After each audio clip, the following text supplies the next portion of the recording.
భగవద్గీతలో గీతాచార్యుడు కాల కలయతామహం అంటాడు. నేను కాలస్వరూపంలో ఉండి లెక్కలు కట్టుకుంటూ ఉంటాను అంటాడు. ఏమిటా లెక్కలు అంటే, వ్యాస భగవానుడు దేవీ భాగవతం చేస్తూ అంటాడు, కాలోహి బలవాన్ కర్త సతతం సుఖదుఃఖయో నరాణాం పరతంత్రాణం పుణ్యపాపానుయోగత అంటాడు. ఇవ్వాలంటే జీవుడు ఈ శరీరంలో ఉన్నాడు, గతంలో ఇదే జీవుడు ఏ శరీరంలో ఉన్నాడో తెలియదు. ఏదో శరీరంలో ఉండి ఏదో తప్పిదం చేశాడు, ఏదో పాపం చేశాడు, పుణ్యం చేశాడు. ఆ పాపము అనుభవము చేతనే పోవాలి, పుణ్యము అనుభవము చేతనే పోవాలి. పాపము అనుభవస్వరూపంగా పోవడానికి దుఃఖము, అలాగే పుణ్యము అనుభవంగా పోవడానికి సుఖము, రెండిటిని ఇవ్వాలి. వీడు గతంలో చేసిన పాపం ఎంత, పుణ్యం ఎంత, ఎంత సుఖపెట్టచ్చు, ఎంత దుఃఖ పెట్టచ్చు, ఇది లెక్క కట్టగలిగినటువంటి వాడు లెక్క చెప్పి మీ ఎదుట నిలబడి మీకు పాపపుణ్యముల యొక్క ఫలితమును ఇవ్వడు. ఆయన వెనక నిలబడి గమ్మత్తుగా లెక్క కట్టి ఆ లెక్క యొక్క సారాంశంగా సుఖ దుఃఖములను ఇస్తాడు. ఆ పరమేశ్వరుణ్ణి మనం పట్టుకుని నిలదీయడానికి ఆయన మన కన్నుల ఎదుట కనపడేటటువంటి వాడు కాడు, మాంసనేత్రమునకు గోచరము కాడు. కాబట్టి ఈశ్వరుణ్ణి నిలబెట్టి ప్రశ్న చేయడం సాధ్యం కాదు. ఆయన ఏ ఫలితాన్ని ఇచ్చాడో ఆ ఫలితాన్ని పరతంత్రులమై అనుభవించటం ఒక్కటే మనం చెయ్యగలిగినటువంటి పని. అది కూడా భక్తితో కూడుకున్నదే.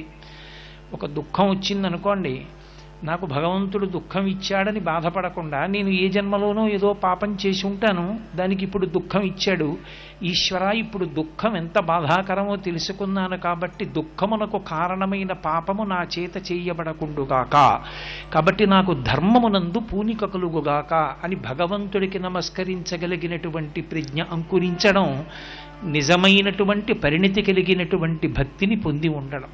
అందుకే దుర్జటి నిన్ను సేవింపగ నాపదల్పొడమని నిత్యోత్సవం బబ్బని జనమాతృండనని సంసార మోహంబు పైగొనని జ్ఞానముగల్గని గ్రహగతుల్ కుందింపని మేలు వచ్చిన రాణి అవి నాకు భూషణములే శ్రీకాళహస్తీశ్వర అంటాడు.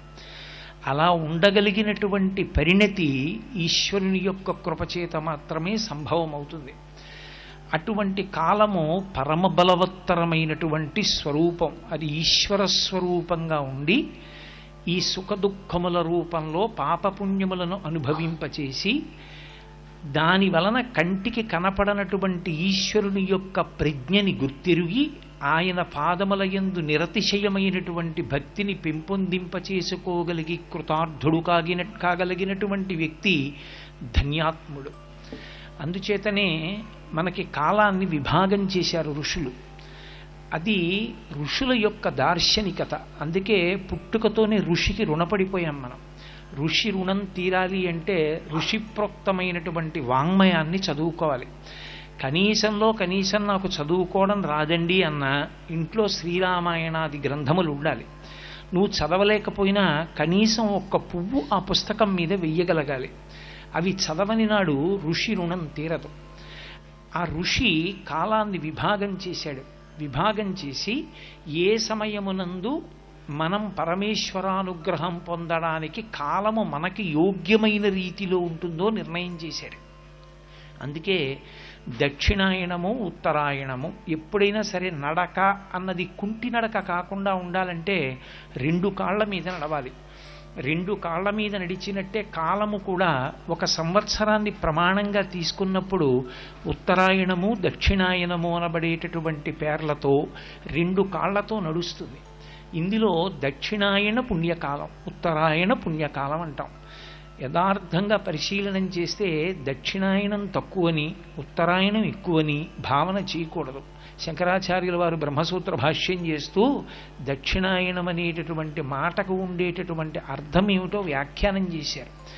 అది కొన్ని లోకముల మీదుగా జీవుడు ప్రయాణం చేసి బ్రహ్మలోకంలో కొంతకాలం వాసం చేసి మహాప్రళయమునందు ఈశ్వరుని యందు ఐక్యమైపోయేటటువంటి స్థితి దక్షిణాయనం. అంతేకాని దక్షిణాయనం అంటే ఏదో జీవుడు పాడైపోయే కాలం కాదు. యథార్థమునకు ఉత్తరాయణం కన్నా దక్షిణాయనమే చాలా గొప్పది. ఎందుచేత దక్షిణాయనం చాలా గొప్పది అంటే దక్షిణాయనమంతా కూడా మనకి ఉపాసనా సంబంధమై ఉంటుంది. మనం పరమేశ్వరుడి ఆరాధన చెయ్యడానికి యోగ్యమైన కాలమంతా కూడా కేవలముగా దక్షిణాయనంలోనే సంభవిస్తుంది.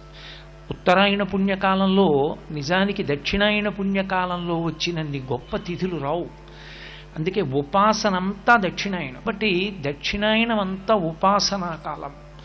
ఉపాసనా కాలము కాబట్టే మీరు చూడండి, గురు పౌర్ణమి ఆషాఢమాసంలో వచ్చేటటువంటి గురు పౌర్ణమి, శ్రావణ మాసంలో వచ్చేటటువంటి వరలక్ష్మీ వ్రతం ఇత్యాదులన్నీ పరమ ప్రఖ్యాతమైనటువంటి తిథులన్నీ కూడా దక్షిణాయనంలోనే నడుస్తాయి. ఈ దక్షిణాయనంలో వచ్చేటటువంటి తిథుల యొక్క ప్రత్యేకత మనకి దేశము కాలము ఈ రెండిటి చేత పవిత్రమై ఉంటుంది. మీరు ఒక్కొక్కసారి ఒక్కొక్క దేశమునందున్న కారణం చేత, దేశము అంటే నా ఉద్దేశంలో ఒక్కొక్క ప్రాంతమునందున్న కారణం చేత మీకు ప్రత్యేకమైనటువంటి ఫలితం ఒకటి ఒనగూడుతుంది. ఉదాహరణకి నేను గంగానదిలో స్నానం చేశాను అనుకోండి, గంగానది స్నానం మిగిలిన ఏ నదుల స్నానం కన్నా గొప్పది. స్కాంద పురాణంలో అగస్త్య మహర్షితో మాట్లాడుతూ సుబ్రహ్మణ్యుడు అంటాడు, మిగిలిన క్షేత్రములన్నీ ఎందుకు దర్శనం చెయ్యాలి, మిగిలిన అన్ని తీర్థముల యందు అన్ని నదుల యందు దేనికి స్నానం చెయ్యాలి అంటే, ఇన్నిటిలో స్నానం చేస్తే, ఇన్ని క్షేత్రాల్ని దర్శనం చేస్తే కాశీపట్టణంలో ప్రవేశించడానికి, విశ్వనాథుణ్ణి సేవించడానికి, గంగా స్నానం చెయ్యడానికి అధికారం పొందడం కోసం. అంటే కాశీపట్టణ ప్రవేశం అంత గొప్పది, గంగా స్నానం అంత గొప్పది. తెలిసో తెలియకో కాశీపట్టణ ప్రవేశం చేశాడు అంతే. పూర్వజన్మ పుణ్యం లేకుండా అలా కాశీపట్టణ ప్రవేశం చెయ్యడు, గంగా స్నానం చెయ్యడు. ఆ దేశమునకు, ఆ ప్రాంతమునకు ఒక ప్రఖ్యాతి, ఆ నదికి ఒక ప్రఖ్యాతి. అలాగే కాలమునకు కూడా పవిత్రత ఉంటుంది. ఒక్కొక్క కాలమునందు మీరు చేసినటువంటి పని మీకు విశేషమైనటువంటి ఆనుకూల్యతని సిద్ధింపచేస్తుంది. కాబట్టి అది ఋషి ఈశ్వరవాక్కుని ఆధారం చేసుకుని నిర్ణయం చేశాడు. దక్షిణాయనము ఉపాసన కాలము, అందున ప్రత్యేకించి కార్తీక మాసం చాలా విశేషమైనటువంటి నెలగా చెప్పబడుతుంది. కారణం, మనకి ఏదైనా చాలా గొప్ప విషయాన్ని నిర్మాణం చేస్తే పైకి కనపడేటటువంటి విషయానికి ఆధారభూతమైనది కంటికి కనపడకుండా ఒకటి ఉంటుంది. పెద్ద సౌధాన్ని నిర్మాణం చేశాననుకోండి నేను, ఆ సౌధాన్నంతటినీ మోస్తున్న పునాది భూమి లోపల ఉంటుంది, అది కనపడదు. కానీ ఆ పునాది మీదే సౌధం ఉంటుంది. ఒక మహావృక్షం ఒకటి కనపడింది అనుకోండి, అబ్బా శాఖోపశాఖలుగా ఎంత పెద్ద చెట్టు అండి అన్నాను అనుకోండి, నిజానికి ఆ చెట్టుని నిలబెడుతున్నటువంటి వేళ్ళు భూమి లోపల ఉండి దాన్ని పట్టుకుని ఉన్నాయి. అలాగే కార్తీక మాసం యొక్క వైశిష్ట్యం ఏమిటో చెప్పడానికి మనకి ఋషి దాన్ని ఆశ్వీజ మాసంలో వచ్చేటటువంటి చిట్ట చివరి తిథి దగ్గరికి వచ్చేటప్పటికే కార్తీక మాసం యొక్క వైభవాన్ని ఆవిష్కరించారు. అది ఒక ప్రక్రియ. ఒక సౌధ నిర్మాణం చేసేటప్పుడు పునాది ముందు వేసినట్టే ఒక మహత్తరమైన విషయాన్ని చెప్పేటప్పుడు ముందే దాని గురించి ప్రారంభం చేస్తారు. మీకు అందుకే శ్రీరామాయణంలో సుందరకాండ ప్రారంభం చేసే ముందు వాల్మీకి మహర్షి కిష్కింధకాండ పూర్తి చేస్తూ చిట్ట చివర ఒక శ్లోకాన్ని రచన చేశారు. అసలు సుందరకాండ యొక్క గొప్పతనం అంతా ఏమిటో కిష్కింధకాండ యొక్క చిట్ట చివరి శ్లోకంలో చెప్తారు. అందులో ఆయన ఆ మహానుభావుడైనటువంటి హనుమ సవేగవాన్వేగ సమాహితాత్మ హరిప్రవీర పరవీరహంత మహానుభావో జగామలంకాం మనసా మనస్వీ అంటారు. ఆయన హరిప్రవీర పరవీరహంత, శత్రు సైన్యములను సంహరించగలిగినటువంటి వాడు, అంతటి బలవంతుడు, విశేషమైనటువంటి మనోజవమున్నవాడు. కొన్ని కోట్ల మంది వానరుల సముద్రాన్ని చూసి ఖిన్నులై నిలబడిపోతే ఒక్క స్వామి హనుమ మాత్రం జగామలంకాం మనసా మనస్వీ, మనసుతో లంక చేరిపోయారు. అదే సుందరకాండ గొప్పతనం. అసలు జీవితంలో వృద్ధిలోకి రాలేకపోవడానికి కారణం ఏమిటంటే మనసు యొక్క పిరికితనం. శరీరానికి ఎంత దారుఢ్యం ఉన్నా మనసు శోకం ఆవరించి పిరికితనంతో ఉన్నవాడు వృద్ధిలోకి రాలేడు. ఇంతమంది భయపడి కింద నిలబడిపోతే ఆయన ఒక్కరే ఈ సముద్రాన్ని దాటడమా అనలేదు.